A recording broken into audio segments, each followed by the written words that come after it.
किया था कि श्री चैतन्य महाप्रभु के लिए ही महाप्रभु शब्द लिखा जाएगा, ऐसा उन्होंने लिखा था। मुझे याद है, शायद भैया को याद होगा, पिताजी के सामने उन्होंने दिया था और बड़ा चमत्कारपूर्ण वो लेख उन्होंने, वो संस्कृतज्ञ थे, शास्त्री थे, बड़े विद्वान थे, आनंदमयी मां के प्रिंसिपल थे और काफी दिन तक वो इतने सज्जन थे, पीएचडी विद्या वाले भी। उन्होंने लिखा था ये निबंध। तो ये इनका प्रश्न जो है उससे आया कि ये ऐसा कैसे होगा। मैं भैया हमें तो पता नहीं कब से लिखा गया, तो उस ग्रंथ में तो नहीं है। 1953 तक श्री हितरिवंश को महाप्रभु नहीं लिखा गया। और सांप्रदायिक समरसता की बात अभी चली थी। श्री राधा वल्लभ लाल जी जब आक्रमण हुआ तो काम्यवन चले गए, सब जानते। 125 वर्ष काम्यवन में रहे। संवत 1880 में श्रीधाम वृंदावन पहुंचे। पुराने जमाने में कोई संचार के साधन होते नहीं थे, कोई फास्ट कारें होती नहीं थी, गाड़ियां होती नहीं थी। छकड़े में प्रभु को लाया गया, मंदिर बन के तैयार नहीं हुआ था। रासवंश और विलासवंश में ये बहस होने लगी कि कौन अपने यहां सेवा में ले जाए ठाकुर को। भट्ट जी महाराज की हवेली में से श्री गोवर्धन लाल जी भट्ट है, श्री गोवर्धन लाल भट्ट जी दौड़े दौड़े गए, बोले प्रभु कष्ट नहीं पाएंगे, हमारे यहां विराजो तुरंत। और जहां पर श्री मदन मोहन लाल जी विराजते थे उसी आसन पे श्री राधा वल्लभ लाल जी को विराजा गया। और 1-2 दिन नहीं, 4 दिन नहीं, 1.25 साल श्री राधा वल्लभ की लाल की सेवा गौड़ीय वैष्णवों ने, रघुनाथ भट्ट गोस्वामी की परंपरा में है, आनंद का विषय है। ये है समरसता। तो समरसता जब दोनों तरफ से होगी तब एक एक कदम आगे बढ़ाया जाएगा। और इस दृष्टांत को भट्ट जी महाराज हमारे मध्य में विराजमान है, इनके परिवार की बात है, कोई अतिशयोक्ति नहीं है। और जगह आज भी विराजमान है, आज भी मंडप वहां बना हुआ है, श्री राधा वल्लभ लाल का चित्रपट आज भी विराजमान है। और आज भी कौन सी तिथि को पवित्रा निकाली जाती है, एकादशी के दिन, आज भी टिल टुडे प्रामाणिक बात है, दृष्टांत सामने। तो समरसता हम यही चाहते हैं कि समरसता हो। भैया आप ग्रंथों को, हमारे आचार्यों को मत चुराओ, हमारे ग्रंथों को मत चुराओ। आप ग्रंथ का आस्वादन करो, छापो, खूब प्रचार करो, किंतु ये नई नई बातें, नई नई अटकलें, पुरानी बातें बंद हुई नहीं, नई बातों को प्रारंभ मत करो। ऐसा हमारी तो यही प्रभु के चरणों में यही प्रार्थना है। और अब इन्हीं शब्दों के साथ मैं हमारे ब्रज के मूर्धन्य विद्वान इतिहासकार पंडित श्री कपिल उपाध्याय जी से निवेदन करूंगा, क्योंकि ये प्राचीन ब्रज के ब्रजवासी हैं और पीढ़ियों से, कितनी पीढ़ियों से यहाँ रह रहे हैं, इन्होंने सब देखा है। तो ये कुछ इस विषय पर निष्पक्ष होकर प्रकाश डालेंगे। वसुदेव सुतम देवम कंस चाणूर मर्दनम वंदे पंत कृष्णम वंदे जगत गुरु। ये चेतन संप्रदाय मूल रूप से तो ब्रह्म संप्रदाय है। मातु चेतन महाप्रभु आत्मा विश्वनाथ चक्रवर्ती ने इस संप्रदाय को टीका लिखकर, ब्रह्म सूत्र पर टीका लिखी। जयपुर में इनका एक बड़ा सम्मेलन हुआ।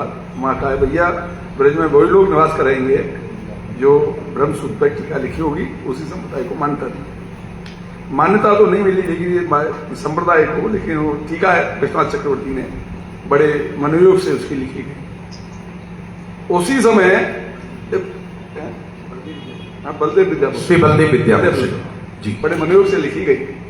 और उसी के बाद ये उसी समय इनको यहां से वृंदावन से निकाल दिया गया, क्योंकि इनकी मान्यता एक मनमुखी संप्रदाय की मान्यता थी। अपने गुरु नहीं मानते थे, किसी संप्रदाय से अपने से अटैच नहीं मानते थे। तो महाराज जयसिंह की आज्ञा से ही ये लोग यहां से सब जगह चारों तरफ भ्रमण करने के लिए गए।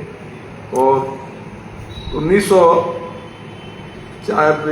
जयसिंह जी के हटने के बाद रूप किशोर गोस्वामी जी ने एक विहावला किया बरसाने में, वहाँ जाके फिर इनको विराजमान किया और वहाँ से फिर ये वृंदावन की तरफ प्रस्थान हुए। चेतन महाप्रभु के संबंध में भी जो प्रबोधानंद जी महाराज हैं, जिनकी आज तिरुवा तिथि है, ये प्रकांड विद्वान थे। और प्रकांड विद्वान इतने थे कि काशी में 10,000 विद्यार्थी हमेशा इनके नीचे विद्वान विद्यार्थी और विद्वान के नीचे रहते थे। एक तरह से पूरा विश्वविद्यालय चलाते थे और पूरे काशी में अद्वैत की मान्यता थी। शैव उपासक थे और ये अद्वैत के सूर्य के समान पंडित थे, यानी जैसे सूर्य होता है उस तरह इनका प्रभाव था। इनके बड़े भाई रामन जो वहाँ श्रीरंगम में रहते थे, वहाँ जो चेतन महाप्रभु गए वो भी अद्वैत के ही उपासक थे उस समय, लेकिन इनके संपर्क में आने पर वो इनके शिष्य हो गए। उसी समय गोपाल भट्टी जी 5 साल की अवस्था के थे, जो राधा रमन जी जिन्होंने प्राकट किए हैं, और राधा रमन जी को उन्होंने डोरी दी और कंठी दी। उस समय श्रीरंगम में ही दी उनको। और उसके बाद में शायद गोपाल भट्टी जी की मुलाकात चेतन महाप्रभु से नहीं हुई। जब ये बात इन्होंने काशी में सुनी प्रबोधानंद जी ने, और ये बात सुनने के बाद में इनको बड़ी अंदर से ईर्षा उत्पन्न हुई। जो सत्यता है, मैं सत्य बता रहा हूं आपको, अन्यथा मत लेना, क्योंकि 2 भाग होते हैं। एक भाग होता है श्रद्धा का और दूसरा बात होती है उसकी जो वास्तविकता है उसकी बात होती है। तो वहां जब चेतन महाप्रभु को ये बात ज्ञात हुई कि मेरे सगे बड़े भाई, मैं तो सूर्य के समान हूं, मेरे समान विद्वान नहीं है कोई आज भारतवर्ष में, मैं सूर्य के समान विद्वान हूं और मेरा भाई इनका शिष्य हो गया, ये जरूर इसके मन में चेतन महाप्रभु के पास में कोई विद्या है, मनमोहक विद्या है, सम्मोहन विद्या है, जिससे ये सम्मोहन कर लेता है। और जब एक अपना नीलांचल में लौट के आए श्रीरंगम से दक्षिण यात्रा से, तो ये लगातार इनको पत्र भेजते रहे प्रबोधानंद जी, लिख कर। एक बार लिखा कि आप ये महाराज ये बताइए कि आज के समय में चिड़िया जो तृण खाती हैं वो अपना काम को वसीभूत नहीं कर सकती। आप तो नित्य प्रतिग्रस्त भोजन करते हो, आप अपना काम कैसे रखोगे, अपना समाहित रखते हो, अपना सही में रहते हो। तो उस समय महाराज जी ने तो पहले तो पत्रों का उत्तर दिया, लेकिन जब ये श्लोक जब लिख के भेजा चेतन महाप्रभु के लिए, तो उन्होंने अपने शिष्यों को कह दिया इसका उत्तर मत देना। लेकिन उसमें कुछ ऐसे शिष्य थे जो इस बात को सहन नहीं कर पाए कि एक तरह से लिमिट होती है सज्जनता की, वो पार थी उसमें, और ईर्षा विद्वेष बहुत ही झलक रहा था। जब ये उन्होंने लिखकर भेजा तो उस समय उनके शिष्यों ने लिख के भेजा कि सेब तो गरिष्ठ मांस खाता है और 20 वर्ष में एक बार ही संतोत्पत्ति करता है। तो महाराज तो हमारे इस तरह से संयम रखते हैं। आप अपना बताइए उसमें। जब ये पत्र का उत्तर देखकर पढ़कर ये शांत हो गए, फिर ये इंतजार करने लगे कभी तो काशी आएगा। जब काशी आएगा, जब मैं ये बात इसलिए बता रहा हूँ कि विद्वता उस समय जो विद्वान इनके मुकाबले भारतवर्ष में कोई नहीं था। तो जब ये काशी आए, चेतन महाप्रभु वृंदावन काशी आए वृंदावन आने के लिए, तो उस समय चेतन महाप्रभु बचते रहे, इनसे मिलने से ये कोशिश करते रहे, और भी आदमी कोशिश करते रहे किस तरह से भेंट हो, लेकिन ये बचते रहे और बच के ये वृंदावन आ गए। और वृंदावन से आने के बाद में इन्होंने वहां डंका पीट दिया कि जो चेतन है, युवा सन्यासी है, पथभ्रष्ट सन्यासी है, उससे डर के भाग गया। जब ये इन्होंने घोषणा की तो वहां के जो लोग थे, जो भक्त थे, जो इनसे प्रभावित हुए थे इनके संसर्ग में आने के बाद में, उनको बड़ा बुरा लगा। जब ये लौट के गए तो फिर बाद में ये तो उसी तरह का अपना डंका पीट रहे थे प्रबोधानंद जी, भाई मुझसे तो डर के भाग गया, मुझसे तो हार गया, मुझसे तो मेरे मुकाबले का है ही नहीं, तो ये मुझसे ये बहस क्या करेगा, शासन क्या करेगा। लेकिन उस समय जो वहां के जो विद्वान एक बड़े सेठ थे, उन्होंने एक भोज का आयोजन किया और भोज के आयोजन में इनसे करबद्ध प्रार्थना की। ये तो मथुरी करते थे, जगह जगह मथुरी करते और नाम दान करते, हरि के घर के जाग के सामने 5 बार हरिनाम संकीर्तन करते और कुछ मिल जाता और उससे उधर पूर्ति करते। इस तरह इनकी जीवनचर्या थी। लेकिन जब ये लगातार इस तरह का वो मतलब बात फैलाई तो जो बड़ा सेठ था उसने महाराज आज हमारे यहाँ भोजन का निमंत्रण है और आप भोजन में जरूर आइए और उनको ये नहीं बताया कि आप प्रकाशानंद को भी हमने बुलाया है। प्रकाशानंद जी जो प्रबोधानंद जी का पहले जो दीक्षा से पूर्व का नाम था, वो नाम था प्रकाशानंद। प्रकाशानंद जी ने देखा कि भाई जरूर वो तो आज उन्होंने अपना संभावना पता कर ली कि आज तो चेतन आएगा ही आएगा, क्योंकि बड़ा भंडारा है, सब लोगों को आमंत्रण किया गया है, ऐसा नहीं है कि वो आने से रुक जाएगा, वो तो जरूर आएगा। जब इस तरह की जब सारी व्यवस्था हुई तो चेतन महाप्रभु तो हमने नाम दान करते हुए जगह जगह मोहल्ला मोहल्ला में गली गली में डोल रहे थे। इनको तो कोई ऐसे आकांक्षा थी नहीं कि मैं उस समय जाके भोज में जाऊं तो सम्मिलित हूं, लेकिन उनके पीछे जो सेठ के आदमी थे उन्हें बार बार प्रेरित करके इनको ले आए। लेकिन ये उस समय पहुंचे, उस परिस्थिति में पहुंचे जब भोजन शुरू होने वाला था, तो जहां इनको सबसे जो स्थान मिला था, अंतिम स्थान जहाँ चप्पलें उतरी हुई होती हैं, जूता चप्पल जो पालका उतरी हुई थी, वहां जाकर ये अपना विराज गए।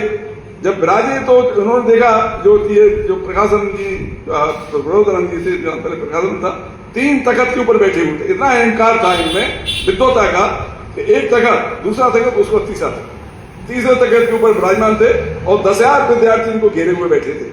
आज चेतन महाप्रभु को देखना, आज आएंगे तो 1907 होगा। अब इस तरह की परिस्थिति वहां उत्पन्न थी, तो ये आए वहां अपने सामने सबसे पास गांव बैठ के। उन्होंने कहा अरे ये कोई तेजवान व्यक्ति आया है और ये सबसे निकृष्ट स्थान पर बैठ गया, ये कैसे संभव होगा।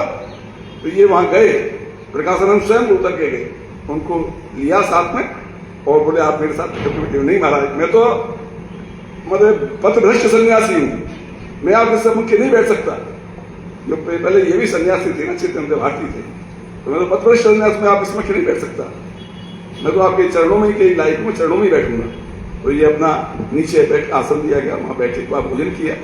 तो मैं आपको ये बतलाना चाहता हूं कि इतना प्रकांड विद्वान आदमी जिसने कम से कम 25 से 30 ग्रंथ लिखे और वृंदावन पर महिमामृतम तो ऐसा कहते हैं 10,000 श्लोक लिखे उसमें वृंदावन महिमामृतम में, और इस तरह का वर्णन किया कि आज आपको भी ये लिखा जाए कि वृंदावन की महिमा के बारे में आप 1000 शब्द लिख दो तो आप नहीं लिख सकते। आप तो 10,000 श्लोक लिखे उन्होंने। इस तरह की उनकी जो कल्पना की कवि थे, भावना थी, वो जो प्रकट हुई उनकी, उस प्रकट भावना के सामने मेरे विचार से तो हरबंश जी ने एक तो उनका समय कुल भी शायद प्रबोधानंद जी से नहीं पड़ता, क्योंकि उनके भतीजे थे गोपाल भट्ट जी, प्रबोधानंद जी के सगे भतीजे थे। और ऐसा बतलाते हैं कि गोपाल, ये भी हमने सुना है कि ये इनके राधारमण वाले गोपाल भट्ट जी के एक कृपा पात्र थे, शिष्य थे, क्या थे, उन्हीं के शिष्य थे। तो बाद में किसी अवहेलना करने पर इनको पृथक कर दिया गया। इनका समय भी लगभग ऐसा पता वृंदावन आगमन के समय में इनको नहीं मिला। मैं अभी सुन रहा था इनकी जो परमानंद जी महाराज है कि सबसे पहले उनको वहां एक उसमें प्रेम अवस्था में एक व्यक्ति दामोदर मिला या कौन मिला मथुरा से आने में, परमानंद जी भी, हाँ। तो वो मिले और उनको देख के ये एकदम आकर्षित हो गए। उन्होंने कहा महाराज आपको ये विद्या हमको सिखलाओ, बोले ये विद्या हमारे गुरु जी हैं, गुरु जी। तो वो उनके गुरु जी के पास ले गए। जबकि इनका जो आगमन है सन के हिसाब से देखा जाए 1517 के आसपास, 1617 के लगभग आगमन है वृंदावन, क्योंकि ये जब दोबारा गए हैं, दोबारा इनकी मुलाकात हुई है और मुलाकात होने के बाद में जब इनको इनको प्रभावित किया है उन्होंने, साथ वैसे नहीं हुआ इनका। 12 दिन तक इनकी प्रश्नों का उत्तर चेतन महाप्रभु देते रहे। ये प्रश्न करते रहे, वो उत्तर देते रहे। सुबह के समय इनका होता और शाम को जो दोपहर अपराह्न हो जाती, जब ये अपने कार्यों में अपने रहते। तो 12 दिन से 15 दिन के बीच में इनके निरुत्तर जब ये हो गए तो उन्होंने पैर पकड़ लिए और पैर पकड़ लिए, महाराज मैं तो आप मुझे शिष्य बनाइए। बोले अरे आप मेरे शिष्य बनने लायक नहीं, आप तो मेरे गुरु बनने लायक हो। बोले नहीं आप मुझे शिष्य बनाइए। तो उन्होंने कहा कि शिष्य तो ठीक है, आप नाम दान लो, नाम दान दिया, डोरी दी और इनको वृंदावन भेज दिया। तो इनका आगमन 1500, 1600, 1700 के लगभग के उससे मध्य में या वृंदावन ये प्रबोधानंद जी आए और स्वामी हितवंश जी का इनका बाद में आया। अब कहने को तो वो ये कहते हैं कि सबसे पहले वृंदावन हम ही आए, हरवंश जी आए, सनातन गोस्वामी, रूप गोस्वामी, ये सब बाद में आए। मंदिर सबसे पहले राधा वल्लभ जी का हमारा ही बना। अकबर ने हाथ जोड़ के विनती की तो हमने अस्वीकार कर दिया। बात कहने को तो बहुत है, जो बात ऐसी है जो आज आदमी को सुनना भी नहीं चाहता। ऐसी बात उनके मंदिर में स्पष्ट लिखा हुआ है। मेरी एक कॉपी टेबल बुक निकाली थी, उसमें संबंध लिखा हुआ है 1607, शिलालेख लगा हुआ है 1627 का। इनका मंदिर 1627 में बनकर तैयार हुआ। गोविंद जी में 1590 का शिलालेख लगा हुआ है। तो समय के में बहुत मतलब अनुकूल है। वो कहते नहीं, हम ही सबसे पहले आए, हमने ही सारा वृंदावन का उद्धार किया, हमने वृंदावन का प्रकाश किया, हमने वृंदावन। एक कोई नरभान का करते। आज मैं बताऊं इतिहास का, मैं काफी पुस्तकें पढ़ता हूं। नरभान नाम के व्यक्ति इतिहास में कोई आज सच्ची नहीं, और ये नरभान के ऊपर पूरा अपना वेद चला रहे हैं, पूरा हमारा है। यहाँ से वहां तक तीर डाला, यहाँ से वहां वो हमने वो किया, अब नरभान आ गया, नरभान ने हमने कब्जा कर लिया, नरभान ने हमको जमींदारी दे दी। पता नहीं कौन सा नरभान आया। वो बहुत दिन से ये दरअसल क्या है कि जो एक उनको चोरी की आदत है। चोरी क्या है, बहुत दिन है तो अंगुली मार बनाया, बहुत दिन है एक लिया अंगुली मार, बहुत से प्रायत हो गए, उसने उंगली रखता था, वो बहुत से प्रायत हो गए, मतलब दीक्षित हो गया, बहुत के धर्म में प्रायत हो गए। इन्होंने इसी प्रकार की काफी कथा बनाई नरभान की, और नरभान के विषय में जाने क्या क्या लिख डाला भगवान जाने का, ये जाने का काम जाने। नरभान नाम का कोई इतिहास में कोई मतलब ऐसा आश्चर्य नहीं मिलता जो नरभान नाम का कोई व्यक्ति हो, और वृंदावन के आसपास कोई नहीं हुआ। तो कोई हुआ हो तो कोई पेशावर में हुआ हो या कहीं हुआ हो तो बात अलग। अब दूसरी बात यह है कि जितने ग्रंथ हैं सब में एक बात है, विद्वान आदमी तो संस्कृति जो संस्कृत का विद्वान है, द्वैत का विद्वान है, वो उसने अपने संप्रदाय प्रवृत्ति करके ये दास्य भाव तो किसका है, दासाम दास भाव तो किसका है, चेतन महाप्रभु का है। परकीय भाव है, परकीय भाव में राधा सुंदरी गोड़िया भाव में लिखी गई है। अब वो उसको भी उनको ध्यान नहीं है, वो कहते हैं अरे नहीं साहब ये तो हमारा लिखा हुआ ग्रंथ है, परकीय भाव कहां से आ गया। अरे नहीं वो आपको समझ में गलत है, ये केली का ग्रंथ है, केली का ग्रंथ है। यानी कौन सा केली आ गया, केली के जो वो है वो बाकी वाले हरदासी वाले बनते हैं कि बोले केली पे हमारा हाथ रखते, उन्होंने केली मार लिखा, भगवान की केली की क्रीड़ा लिखी है, ये जाने कहां से केली वाले आ गए। और राधा का भी प्रादुर्भाव ये मैं एक दिन वो कह रहे थे, प्रेमानंद जी महाराज कहते हैं आजकल जो सबसे बड़े प्रचारक है वो प्रेमानंद जी है, लेकिन उनकी भी कमी नहीं है, वो बेचारे बाहर से आए हुए हैं, यहाँ आकर अपना निवास कर रहे हैं, और यहाँ जो बदला देता है उसको बोल देते हैं। पढ़े लिखे तो है नहीं वो, ना उन्होंने कोई ग्रंथ पढ़ा। उनको आप कहोगे इसका कैसे मालूम पड़ा, क्योंकि वो सबसे पहले आगे छोटी सरकार के उनके उसमें रहे थे बगीची में, जो उन्होंने बतलाया वो उन्होंने सुना, उसी को वो प्रचार कर रहे हैं। अच्छा उनका ऐसा है, वो लोगों ने जाना बंद कर दिया, अद्वैत वाले बहुत लोग में स्वामी विवेकानंद आश्रम के नहीं जाते मैं उनके यहाँ, वो जबकि वो कहते हैं कि ये तो हमारे मित्र आए तो पहले भीख मांगते थे ना, जब उस समय मिलते थे उनकी सेवा भी करते थे वो लोग अखंडानंद आश्रम वाले, वो कहते बोलो हरिवंश बोलो। अरे भाई हमारा हरिवंश में ठीक है, विद्वान थे या मतलब संत थे, हमारे लिए वो नाम स्वीकार नहीं है, हम क्यों हरिवंश बोले, हम तो आपसे मिलने आए। तो दरअसल स्थिति दूसरी है। अब जिस व्यक्ति का नाम ले रहे हैं वो जयेश खंडेलवाल जी हैं महाराज, है तो विद्वान, काफी पुस्तकें उन्होंने लिख रखी हैं, लेकिन अब वो कहते हैं उसका आपके राधा सुधा निधि के बारे में बोलते हैं कि राधा सुधा निधि में 17 प्रति मिलती हैं, जब गौड़ी संप्रदाय की दो प्रति हैं, हमारे पास में 15 प्रति हैं। अरे भैया तुम्हारे पास कुछ काम नहीं है, तुम तो केवल उसकी लिपि बनाते रहो लिपि, और लिपि बनाने में तुम हित शब्द जोड़ोगे उसमें, और कहां से शब्द आएगा तुम्हारे पास में, हित जो शब्द जोड़ना है उसमें जोड़ोगे। स्वामी जो हितवंशी महाराज हैं 84 पद में भी संदेह है कि उनके लिखे हुए, उसमें 12 पद कुम्मनदास जी की चोरी कर दी है, वो भी 12 पद उसमें कुम्मनदास जी, आप उसको देखना कुम्मनदास जी की पदमाला देखोगे, उसको मिलाओगे तो 12 पद कुम्मनदास जी के लिखे हुए हैं। तो इसमें संस्कृत का तो वो विद्वान ही नहीं थे। उन्होंने अपनी भूमिका में एक जगह लिखा है जयेश खंडेलवाल ने, और उन्होंने कि इसमें जो है हितरिवंश जी के बहुत सारे पद सूर सागर में सूरदास की छाप दे के छापे गए। हाँ, जबकि हुआ उल्टा ही है, अच्छा फिर दूसरी बात यह है, दूसरा और इसका कारण है कि भाई आप संस्कृत के विद्वान थे, आइए शास्त्री भाई, एक जो अपने को उस समय जो विद्वानों ने सूर्य की मान्यता दे रखी थी प्रकाशानंद को, जो बाद में प्रबोधानंद हुए, कोई भी विद्वान आदमी आज भी देख लो, चाहे वो कितना भी उसमें करुण अवस्था में चला जाए, दया अवस्था में चला जाए, चेतन महाप्रभु का शिष्य हो जाए, इस शिष्य तो करुणावतार थे, लेकिन वो अपनी विद्वता तो सम जो बराबर का आदमी होगा, चेतन महाप्रभु से जब प्राप्त हुए जब वो निरंतर हो गए, निरंतर नहीं होते तो चेतन महाप्रभु से तो विद्वेष करते थे। तो भाई ये एक ग्रंथ का उन्होंने प्रकाशन किया, वो काफी पुराना ग्रंथ था, वृंदावन धाम डाकनबली। उसमें भी वो आपके पास भी था, वो नरेश जी दे गए थे, उन्होंने उसमें अपना जोड़ जोड़ के वो नहीं कि जब कुछ कर पाए, ज्यादा नहीं कर पाए, तो लिखा कि ये तो व्यक्ति जो जिसने वृंदावन धाम डाकनबली लिखी, ये तो पैसे का लोभी था, पैसा लिया और पैसा ले लेके उल्टा सीधा लिख दिया। तो भाई ग्रंथ कोई भी लिखता है अपने स्वयं उसके लिए लिखता है, स्वयं संतुष्टि के लिए लिखता है, स्वयं आनंद के लिए लिखता है। वो उस समय लिखने के समय में ये नहीं लिखेगा कि मैं इसमें कुछ गलत लिख दूंगा। हर एक आदमी ये सोचेगा मैं सत्य से सत्य, जो अथक सत्य होगा वही बात लिखूंगी। अब सभी लोग अपनी अपनी संप्रदाय का सबसे प्रमुख साधन समझते हैं, सभी अपनी संप्रदाय को वैष्णव संप्रदाय के बीच जिसका अनुयायी है उसको सर्वोच्च समझता है। जैसे ब्रह्म संप्रदाय ब्रह्मा से उत्पत्ति, श्री संप्रदाय विष्णु से उत्पत्ति, रुद्र संप्रदाय शंकर से उत्पत्ति, कोई किसी से कम नहीं समझा। और जब सनातन आए तो उन्होंने कहा कि हमारी तो सनातन समुदाय सनत से उत्पत्ति है, शरद सनातन संत कुमार चारों से उत्पत्ति है हमारी।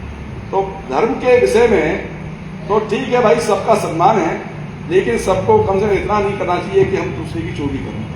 और ये ग्रंथागार जो उन्होंने निर्माण भी किया है, कोई ओरिजिनल स्क्रिप्ट इनके पास में नहीं निकलेगी, आप जब देखोगे ओरिजिनल नहीं निकलेगी एक भी। ये सारी इनकी द्वारा बनाई हुई हैं और उसमें हित शब्द का उपयोग करके इन्होंने बाकायदा हो करके वो अल्लाह में कहा। अब दो प्रचारक इनको अच्छे मिल गए, तो परमानंद जी आत्मन का सूर एकदम उस पर है।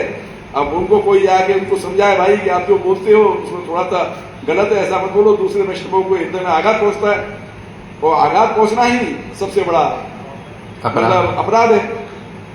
तो आप इस तरह की बात करो तो वो हो सकता है वो ना बोलें इस बात को, ठीक है, आप उनके हितवंश के अनुयायी हो तो आप हितवंश के अनुयायी बने रहो, लेकिन दूसरे संप्रदाय को आप उद्दलित मत करो। और दूसरे हैं वो वैसे तो वर्ण से तो जाट है, क्या नाम है उनका, वो लड़का सिंह है, अमरीश जी, हित अमरीश जी, वो भी मतलब इस तरह की बातें करते हैं कि प्रवचन करेंगे वृंदावन महिमा मतलब पर और बतलाएंगे हरवंश जी का कृपा बात, जबकि ये संभव नहीं है। कोई ऐसा व्यक्ति जो प्रकांड विद्वान है वही लिख सकता है, जो साधारण आदमी कैसे लिख सकता है 10,000 श्लोक वृंदावन की महिमा के बारे में, या राधा की दास भाव के बारे में बेहतर इसको कैसे 200 बेहतर इसको कैसे लिख सकता है।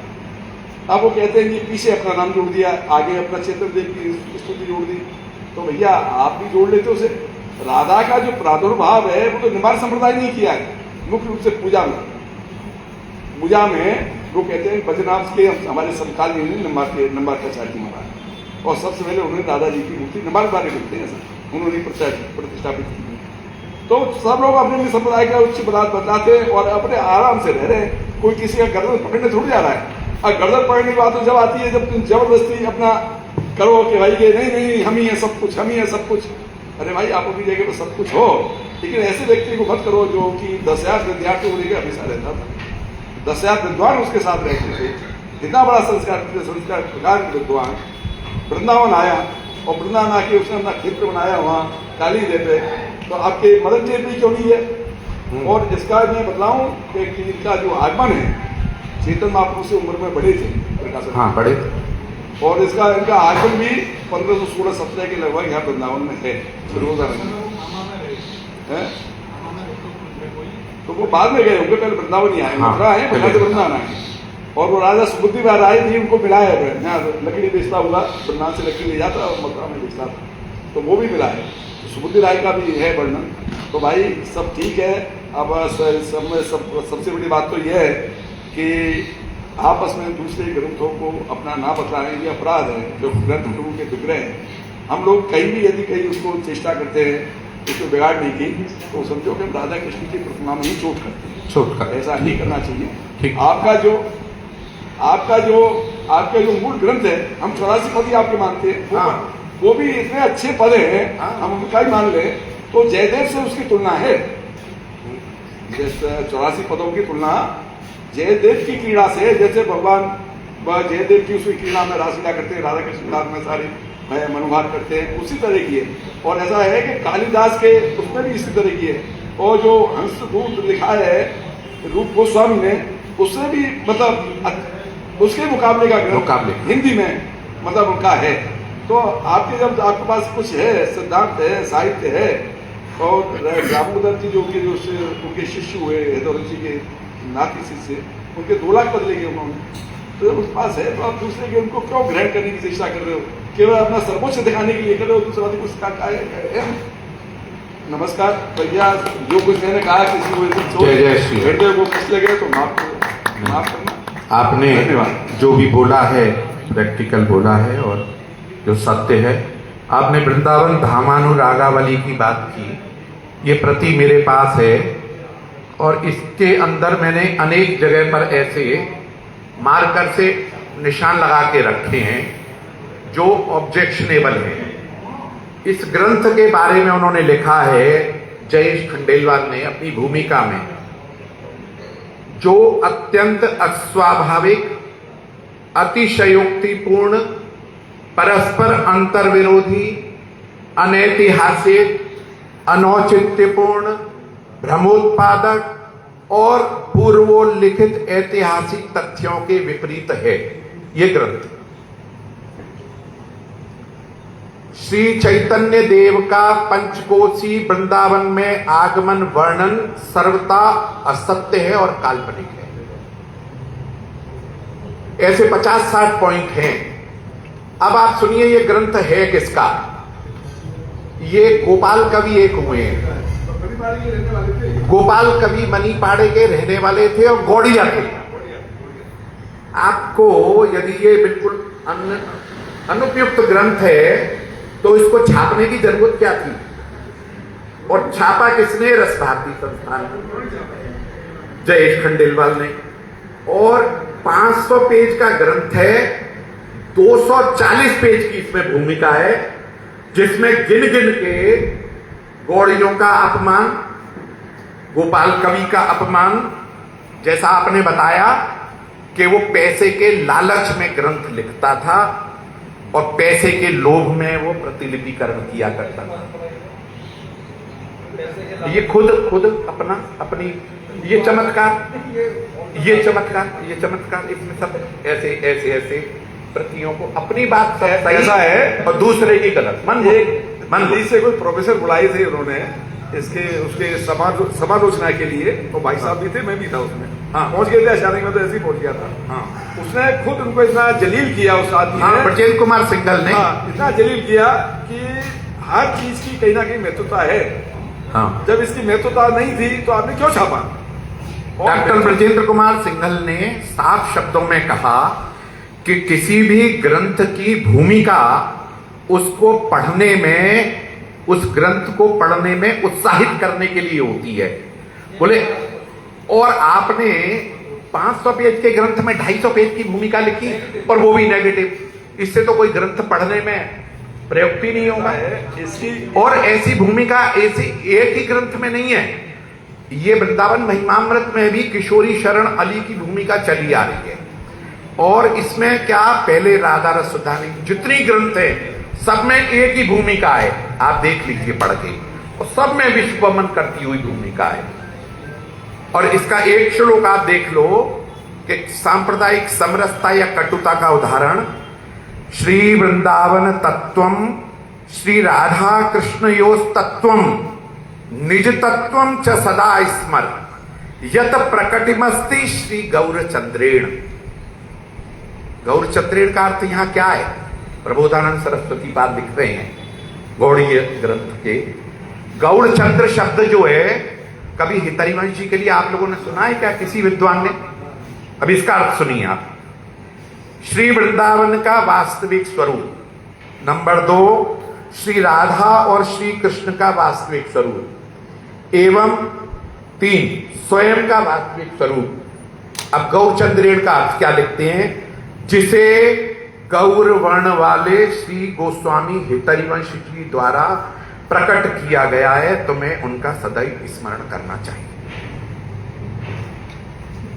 गौरचंद्र शब्द मुझे तो नहीं लगता कि कभी हितरिवंश ऐसे ग्रंथों की टीका और भाषा करके, और ये जो श्लोक है ये मैंने पूरा पढ़ा नहीं है, ये उन्होंने ही इस भूमिका में लिखा है।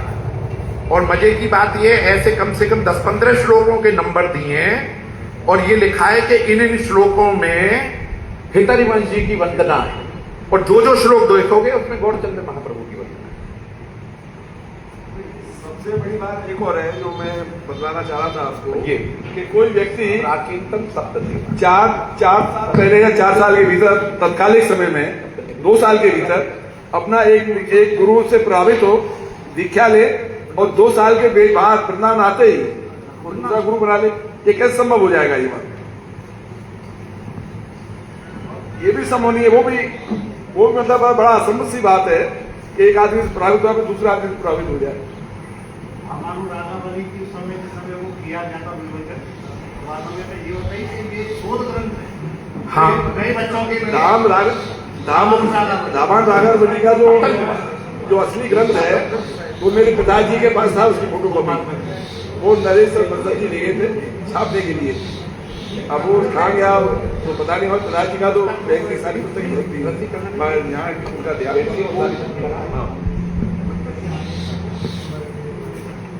चलिए अब हम निवेदन करेंगे हमारे